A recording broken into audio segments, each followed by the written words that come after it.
Choyxonada tayyorlanadigan yana bitta go'zal taomni pishirib ko'rsatib beraman. O'rganib olinglar, kerak bo'ladi.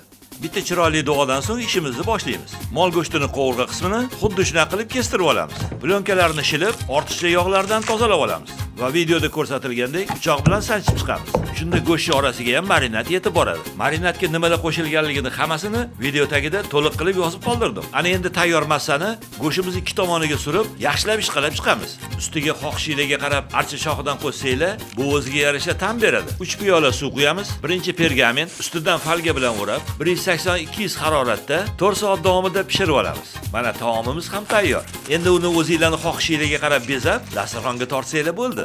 Keldi jononim, kuldi mastonim, ko'zi jayronim.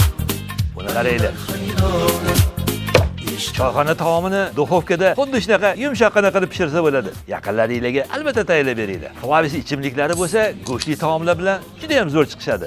Tavsiya beraman. Hammaga yoqimli ishtaha.